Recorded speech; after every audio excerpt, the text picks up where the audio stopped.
I'm in the middle of my iPod experiment month where I listened to music exclusively through an iPod for 1 month. Of course, this got so much bigger than just an iPod and turned out to be about how things are made for the internet, how we consume things on the internet, and I wanted to talk to someone about the state of the internet in general. Because right now we're in the middle of a lot of very big shifts. So I talked to Jason Koebler. He's the former editor-in-chief of Vice's Motherboard, their tech site. He recently started 404 Media with several people who also used to work at Vice's Motherboard. And whereas now in 2024 everything is shifting towards AI and towards platforms, 404 is going the exact opposite direction. They're going towards human-made stuff and on their own website. So I called up Jason and we talked not only about 404, but the state of Google, the state of the internet in general, where all of this is going, and how, I don't know, we can be prepared as consumers and also creators. Let's get into the conversation. Here we go. And first of all, I'm a fan of your work and 404. And I think you guys are doing something really interesting right now. And so I want to talk to you about that. I want to talk to you about the internet as a whole and get some of your thoughts on that. Yeah, that sounds good. Awesome. So how would you explain, because I have my own thoughts of what's happening with the internet right now. How would you explain what is happening, the shifts we're seeing in online media in the internet? Yeah, I think what's happening is social media is fraying and Google search is getting both overwhelmed by AI spam to the point where it is becoming very hard to discover new things on the internet. Yeah. So what I've been describing it as is like a discoverability crisis where it can be really hard to find things that are made by well-meaning humans who have put like a lot of time and effort into making high quality content.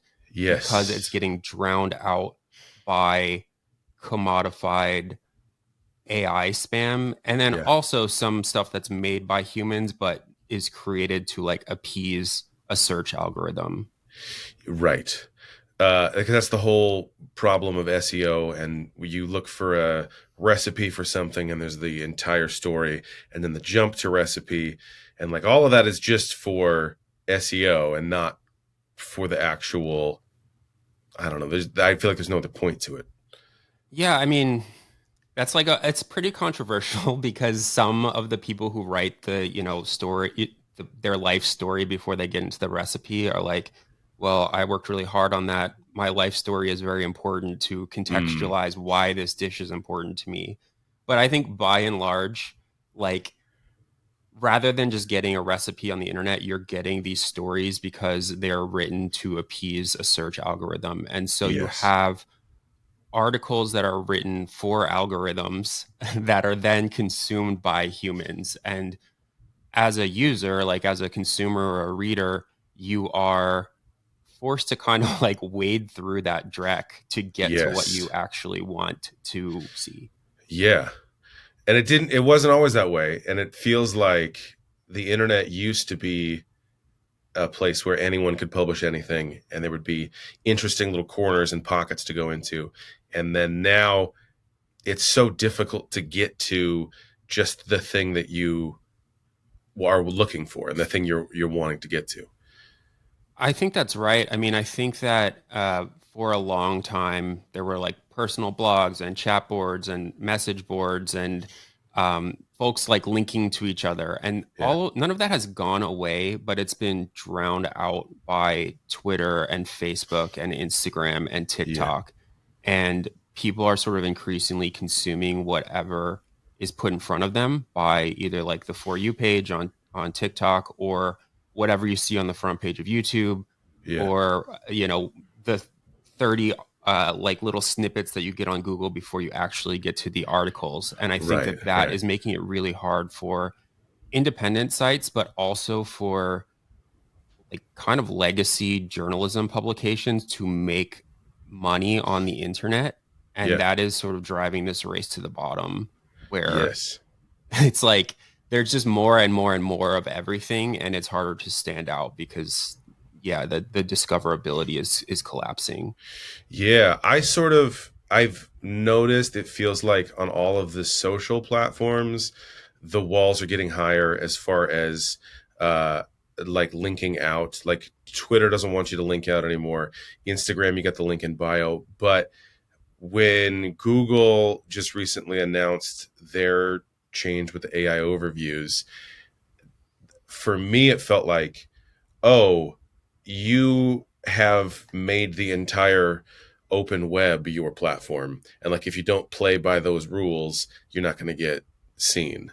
Is that, do you feel like Yeah, I that mean, I think resonates? that's absolutely right. So I think first of all, like for many years, Facebook was this huge traffic driver for news outlets and just for websites in general. It's like you could write an article, you could post it on Facebook, and if it was a good article and got engagement, maybe it wasn't always a good article, but if it got engagement, it would get surfaced in the news feed, and then Yeah. people would click it, and that would further like boost it in the feed.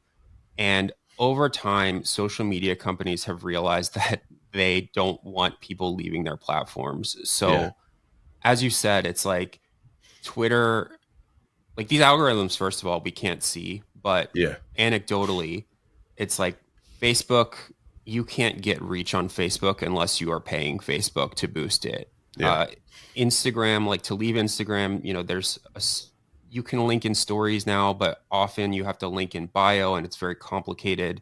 Um, and then on Twitter, it's like things that lead off of the platform are downranked in the algorithm for the Yeah. most part. And so these companies have realized that they are advertising companies, and why would they be sending people elsewhere when they Yeah. can keep people on the platform and show them more ads?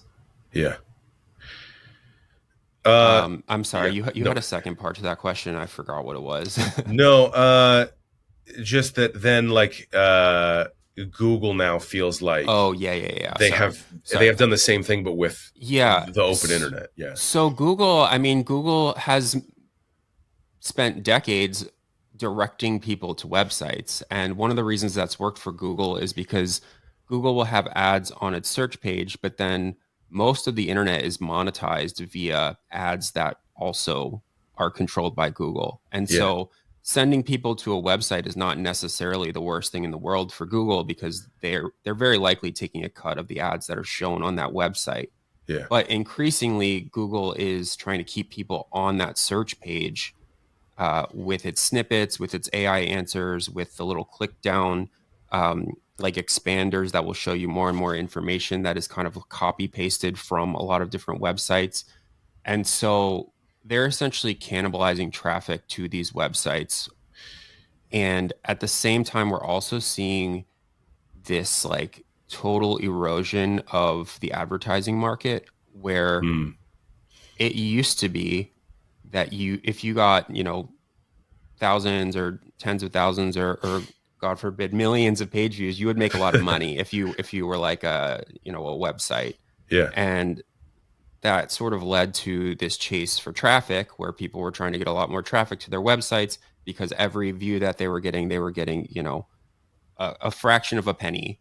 Yeah. But now it's not a fraction of a penny. It's like a fraction of a fraction of a fraction of a penny. And Yeah. so even if you're bringing like tons of people to your website, uh, making ends meet with advertising alone is increasingly hard. And it's Yeah. increasingly hard to like build an audience in this world where discoverability is difficult and scaling that up while you have like human workers. And so the companies and websites that are increasingly making it work are using AI, and they're like publishing instead of the one or two or three or four articles that a single human being could do if they were rushing in a Yeah. day. They're having AI publish 200, 300, 500 articles a day.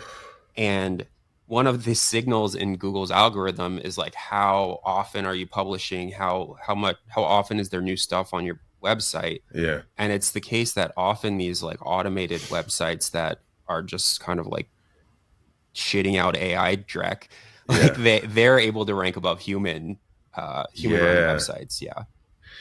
Uh, where do you see this going? Because, like you said, they're cannibalizing the if the human writes something and posts it, and then it's just included in an AI summary, and then now the user no longer clicks through, they don't get the ad revenue from that, they're going to stop doing it.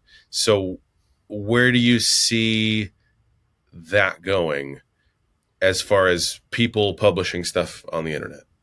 Yeah, I think that professional news outlets that like have an office and have, dozens of employees and are not one of the biggest websites on the planet. I'm talking about like the New York Times, the Daily Mail, like Yeah, CNN, like these sites that are massive. I think those ones will probably be okay because they're yeah, huge. They're on another level. But the ones that are in the middle, where they're kind of like living and dying by Google traffic, I think that Google is going to start cannibalizing their articles. Like they're going to be taking content from their articles, showing it on the search page result, and slowly but surely, and maybe not even that slowly, the traffic will start to erode to these websites, and there's going to be more layoffs. There's been tons and tons of layoffs in the journalism industry, yeah, and I think that there's going to be very little incentive to create new articles that are just going to be consumed by Google or other AI platforms and then summarized or copy pasted or shown to people. yeah, Um, yeah, I do think, and maybe we'll get into this, but I yeah, think that the people at the bottom, like, I think that the middle is going to die. yeah, I think that small websites that keep things very lean and don't have like expensive overhead where they're trying to have an office and a studio and they're trying to do everything yeah. will be able to survive for reasons that I'm sure we'll talk about. Yes. So let's talk about it. Uh, you in 2024, or I guess you started last year, 2023, but you are going the traditional website route with 404. So can you tell me the origin of 404 Media, how what your guys' approach is now amidst all of this, and then where you see this going in the future? Yeah, so I worked at Vice Media for 10 years. I was the editor in chief of Motherboard, which was its tech site. Yeah. And my co-founders at 404 Media are three other people, Sam Cole, Emmanuel Myberg, and Joseph Cox, who also worked at Motherboard. And I think that our strategy at Motherboard was to do reporting and do stories that you couldn't find elsewhere. An example that I actually just wrote about today is Elon Musk tweeted something about how Apple devices might get banned at SpaceX and at Tesla. Right. Right. And Right. there are like hundreds of articles written by human beings at these, news websites that all say essentially the same thing. Yeah. And those are articles that are written to show up at the top of Google or show up at the top of Google News. Someone clicks it, they never think about it ever again. And Yeah. like Yeah. you collect that fraction of a penny. And I think that that business model is going away. And Yeah. what we hope to do and are trying to do is tell stories that are not easily told, meaning do reporting, tell like um, do like investigations, tell people about communities on the internet that they maybe didn't know about before. Yeah. And I think that honestly, we are taking a bit of an approach that we've seen people like you do successfully Mm. on YouTube, where, you have folks on YouTube who will drop a 4 hour YouTube video that is like a deep investigation into something, and they Right. come Right. around every few months and they do it. Um, and everyone is like, oh my God, I can't get this information anywhere else. I need to go and Right. watch it now. We want to be that, but for articles and podcasts. And, Yeah. we are publishing more than every couple months. Like we're publishing new articles every day, but our model is like, what are people not talking about that they should be talking about? And Yeah. then the other thing I'll say is we are explicitly and constantly talking about our process and how we Mm. do the journalism that we do, Yeah. uh, and explaining that we are human beings who are like picking up the phone, talking to people, going into the communities that we write about, talking to those people, deciding what's important, synthesizing that information, and getting it out to people. Because we want people to know that we're humans. Like, we are human beings doing the work, and we want to Yeah. differentiate ourselves by not using AI, because I think the whole industry is going toward using AI. And as that happens, it's like everything starts to become the same and flattened and not super interesting. Yeah, I was struck with that the Apple keynote with, and they're not the first ones to do something like this, but the writing um, tools that they have, which are like you have a thing and then it gets you have AI rewrite it and then send that as an email. But then on the other end, what you can do is then have AI summarize that and then dumb it back down. So it's like inserting AI into the middle of both to make it more complicated and then make it simpler. Um, and as someone who writes and enjoys the English language, it bums me out a little bit. And I will say what stands out, I think you're absolutely right about 404 is there's, like we said with the SEO fluff, there is none of that. And it is when you're searching for something on the internet, and it can be really difficult and frustrating because there's so much extra stuff in there that is only there for a search engine. Uh, on your guys's journalism, it's like, yes, it is a full course meal. It's not like a little thing here and there that's, like you're saying, like little tiny clicks. It is excellent writing, and it's excellent reporting and really interesting stories on stuff. I know you guys put uh, articles behind an email, and you have a paid structure as well, but you have it behind an email. And can you tell me about the reasoning for that? Yeah, so every place that I've ever worked for before has not had a paywall or an email Mm. registration wall or anything like that. And I grew up like pirating music, pirating video games, pirating everything, not wanting to pay for anything. And I do believe like information should be free, it should be easily accessible, etc. And so this is actually something that we have like really beat ourselves up over. Like, how accessible should our website be?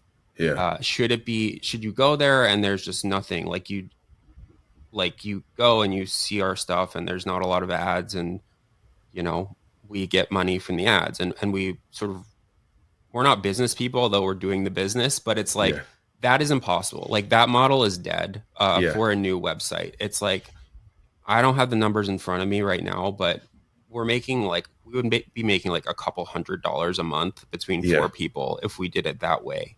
Um, and so then we were like, okay, well, we'll do subscription, and we have like one article a week behind the paywall. We call it behind the blog, and it's kind of yeah, just like us explaining about the business and how it's going and how we do our reporting and that sort of thing. And we've gotten a fair amount of subscribers that way. And yeah, so for a while it was like, well, we're not going to have a wall for most of our stuff, but this stuff will go behind the subscription wall. yeah, And that was working pretty well. But then there were a few stories where we spent months, like literally months, doing the reporting, the writing, the editing, publishing it. And then I would find that our articles were being flipped by AI. There's these things mm, called AI spinners, and they were essentially like copy pasting, changing a few words, and republishing the articles. And Google was indexing those articles, but not the ones that we had written. And so they were ranking above us. People were reading those articles and not ours. yeah, And I had like a real like existential crisis, because yeah, I was like, how are we going to find readers? Like, how is it possible for us to find readers if they can't find us on Google, if these AI article, like clones of our articles, are drowning us out? yeah, And so we decided to try to build our email list um, pretty aggressively. It's like we've seen small publications survive on Substack and Beehive, and these smaller like newsletter um, platforms. And yeah, I think of us as like a website first, but I think what we want to do is create like a one-to-one relationship with our audience. And we wrote an article about this called "We Need Your Email Address," and it was like a very long explanation of why we did this. Yeah. And to be honest, it's like we're selling you something. We're not selling people's like information to companies, but we want to like pummel people with good articles until they're like, Yeah. okay, I want to support this. Like I will give you $10 a month, or I will pay to subscribe to it. And so at the moment, we are actually doing a bit of a mix in terms of what is free and what is not free. Um, we're trying to keep as much stuff like not behind a paywall as possible, or not behind an email registration wall as Yeah. possible. And I find like, hey, give us your email pop-ups to be super annoying as like Right. as a Right. reader. Yeah. But we've actually found that it's like existentially important for us to be able to reach people directly. And right now, the best way of doing that is by being able to email them articles. Yeah. And honestly, like we're not going for scale. Like we're not trying to reach everyone. We want as many people to read us as, you know, we want it. We want to be read, but we're not trying to get millions and millions of people to read us. Yeah. We are trying to do really good articles that like a core readership will then go tell their friends about at the bar, or like Yeah. over dinner or whatever, and then or they'll send to the group chat. Like Yeah. that is how we are able to reach people. And you know, it's working, which is thank God, but it's Yeah. working. It's like this model of just like doing really quality work that you can't find elsewhere. Like slowly but surely we're getting more subscribers, more people sharing our stuff. And the cool thing for us is that as we get more subscribers, we're actually growing faster, because then you have like a bigger like word of mouth. Yeah. Yeah. So I know that was a long answer, but No, basically it's yeah. like there's trade-offs, because I think that if everything were free and open, we couldn't exist, and I would be driving Uber or delivering Amazon packages or something like that. Yeah. And I think that we're good journalists and want to do this work. And thankfully, enough people have been willing to support us to make it work. Yeah. What's interesting about what you just said is all of the sort of promotional tools that you mentioned are several steps backwards from where we are, as far as like email or group chat or word of mouth at the bar. Yeah. And I think that plays into what you said about social media sort of fraying. Yeah, and I think there is a big, that's interesting what you said about the AI stuff, because that is a big existential threat to all of this. And that's insane that you're seeing your own articles go up, basically plagiarized, and then being ranked above yours, because that then feels like, yeah, you have to subvert Google, which that is a difficult thing to do too. But I will say, your website is one of the few places on the internet it feels like an oasis, because it's not crammed with ads and it's not crammed with SEO fluff. It's just like, hey, here's the actual thing. It's not optimized for an algorithm. It's not optimized for SEO. It's just the thing that you're looking for. So yeah, I think you're standing out among the other people in your space with that. And I totally agree. Do you think? I mean, I agree about the sort of direct support. Do you see more direct support, that model? Because you said you feel like the middle is going to disappear. So do you feel like on the smaller end that direct support is the sort of the path forward? Yeah, I think it has to be a bit of a mix. You know, we've seen different models emerge. Like there's this podcast company called Project Brazen, and their whole thing is they do very, very in-depth investigative reporting that is free. But their whole model is we are going to sell our stories to Hollywood studios, more or less. And it's like that is that is one way that some very good journalists are going, but it's not Yeah. super easy to like sell your journalism to a Hollywood studio. Like you have to be a very specific and really good storyteller to do that. Yeah. um, I think that for us this is working. I think that before we launched, there's obviously the fear of like, are people going to get subscription fatigue? It's like, I Yeah. know that everyone is paying for Netflix, Hulu, Prime, Disney Plus, or some mix of all of this. And, all of these streaming sites are becoming like the new cable that everyone hated and everyone Right. sort of like turned to piracy for. And I think that there sort of is that fear, but the other thing that we are doing that a lot of other independent companies, journalism companies are doing, and a lot of YouTubers are doing is these companies in the middle that I was talking about, they waste so much money on so much stuff that is not necessary, Yeah. because it used to work under like a previous model. But it's Hmm. like, you know, I was at Vice when it went bankrupt, and Vice had offices in dozens and dozens of countries, huge, just like huge support staffs, huge, like tons of business people, tons of advertising people, tons of website developers, so on and so forth. And that wasn't unique to Vice. It's like every like news website that you can think of has a similar setup.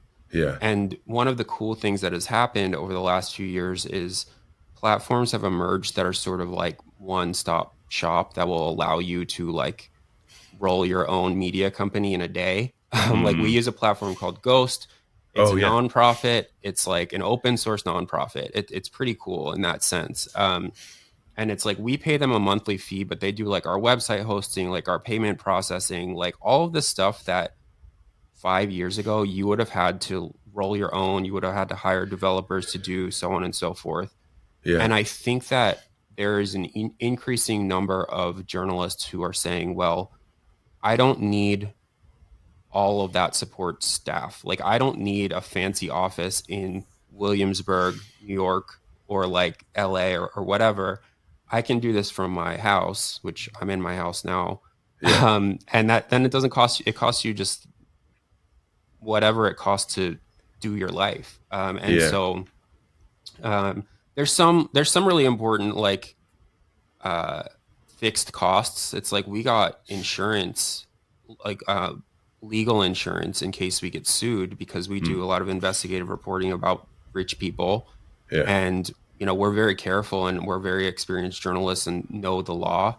But it's like we wouldn't do this without, a lawyer or insurance or things like that. But we don't need a giant office. We don't need to pay for like tons of enterprise infrastructure and enterprise software and things like that. Yeah. And when you strip all of that away, you don't need tens of thousands of subscribers to make it work. Like the numbers start making sense a lot quicker. If you can Yeah. just convince a handful of people a month to subscribe, you can like level that up and then suddenly you have a job and a company.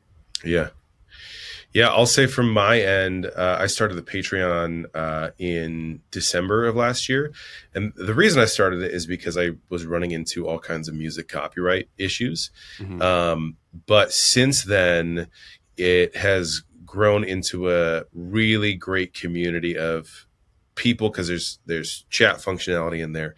And so I'm getting to know people on a much more direct level than on YouTube.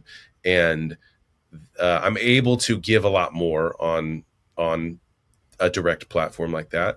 And then also to your point of like being able to email directly, I don't have to play the algorithmic game of structuring the title and thumbnail in a specific way. I can just, people want to hear from me, so then I just give it directly to them. And then financially, like you're saying too, there are ups and downs with YouTube every month, but it's nice to have something that sort of evens it out. And it's a mix of a few different things, but yeah. What are your thoughts on, there are more and more online publications that are licensing their content with AI companies. Yeah, my sort of knee-jerk reaction is that it's short-sighted and not a good idea. Um, Yes. there was a time period where every publisher was getting a lot of money from Facebook to make live videos for Facebook Live, because Facebook was trying to launch its live product. Yeah. And so you had like BuzzFeed putting rubber bands on a watermelon, so on and so forth. And Right. they were being Right. paid by Facebook to do that. And they were getting huge numbers. And then Facebook decided, oh, that was dumb. Like we didn't mean to do that. That was like a waste of money. And Yeah. you had all these businesses that had pivoted to like appease and make this sort of content for Facebook, and then it disappeared. And Yeah. then these companies were in like a bad situation. But I'll say, but it feels like companies like are giving their archives and their work to OpenAI and to Google so that it can design tools that are designed to replace the work that human journalists do. And I Yeah. think that that is not a good idea. I will I say, agree. I will say, having used these tools, Yeah. I'm skeptical that they're going to get there. And so it may be the case that these publishers are taking money and ChatGPT and Perplexity, and we saw sort of like the fiasco that happened when Google rolled out AI overviews more broadly. Right. I'm sort of skeptical that they're going to be able to make like news platforms that are better than what human journalists are doing now. And so it could be the case that these companies are taking money and they're not really giving up anything, because I Yeah. do think that OpenAI and Google and all these companies have been training their large language models on everything they can get their hands on. And I think that Yes. there's like a diminishing amount of material. I don't know that we're going to see this huge leap forward that these companies hope for and need Yeah. using the specific training model that they're doing. Like I think it might require a paradigm shift. So Yeah. I don't know. I don't think it's a good idea, but it might work out okay. Right. It is a weird balance of obviously I don't want it to replace uh, like human writing and human art and human whatever, but also at the same time, there's not a lot of it that I have seen that is good. And so it is sort of scary, but at the same time, a little ridiculous and not that good. So that'll be interesting to see how that plays out. Yeah. Well, this has been fantastic. Can you tell us the 404 URL or where to find you, or you can plug Yeah, anything you so want? we are at 404media.co. We have a YouTube page where we are posting our podcasts. It's at 404 Media Co. Um, the production quality is not good. We're working on leveling that up. We're primarily journalists and writers, and we're working on playing the YouTube game a little bit better. But you can find us there, and we have a podcast called the 404 Media Podcast.